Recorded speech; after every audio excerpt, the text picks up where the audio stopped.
સુરત શહેરમાં એક ચોંકાવનારી ઘટના સામે આવી છે, જ્યાં એક મહિલા તબીબ સાથે તેમના જ પતિએ કરોડો રૂપિયાની છેતરપિંડી આચરી છે. આવો જોઈએ આ સમગ્ર ઘટના શું છે. સુરતના ઉત્તરાયણ વિસ્તારમાં એક મહિલા તબીબ સાથે તેમના પતિ દ્વારા છેતરપિંડી કરવામાં આવી હોવાનો મામલો સામે આવ્યો છે. ડોક્ટર નમ્રતા ભારંભે તેમના પતિ તુષાર પ્રકાશ ભારંભે અને સસરા પ્રકાશ ભારંભે વિરુદ્ધ પોલીસ ફરિયાદ નોંધાવી છે. ફરિયાદ અનુસાર પતિ અને સસરાએ બોગસ દસ્તાવેજોનો ઉપયોગ કરીને મહિલા તબીબના નામે આશરે 14 કરોડ રૂપિયાની લોન મેળવી લીધી હતી. મળતી માહિતી મુજબ ડોક્ટર નમ્રતા આઈવીએફ સેન્ટર ચલાવે છે, જ્યારે તેમના પતિ ડેન્ટલ હોસ્પિટલ ધરાવે છે. આઈવીએફ સેન્ટર શરૂ કરવા માટે લોન લેવાની હતી, જેના માટે નમ્રતાએ તેમના પતિને જરૂરી દસ્તાવેજો આપ્યા હતા, પરંતુ આઈવીએફનો તમામ કારભાર પતિ તુષાર સંભાળતો હતો.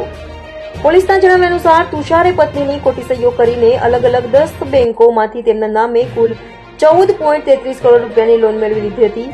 આ બાબતની જાણ ડોક્ટર નમ્રતાને 2020માં થઈ હતી, જેના કારણે તેમણે છૂટાછેડા લઈ લીધા હતા. છૂટાછેડાના કરારમાં તુષારે લોનની જવાબદારી પોતાની હોવાનું જણાવ્યું હતું અને હપ્તા તે ભરશે તેવી બાંયધરી આપી હતી.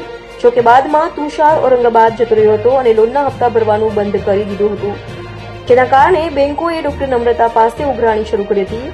આખરે કંટાળીને ડોક્ટર નમ્રતાએ ઉત્તરાયણ પોલીસ સ્ટેશનમાં પોતાના પૂર્વ પતિ તુષાર ભારંભે અને સસરા પ્રકાશ ભારંભે વિરુદ્ધ ફરિયાદ નોંધાવી હતી. પોલીસે કાર્યવાહી કરતા મહારાષ્ટ્ર ખાતેથી પૂર્વ પતિ તુષાર ભારંભેની ધરપકડ કરી છે અને વધુ તપાસ હાથ ધરી છે.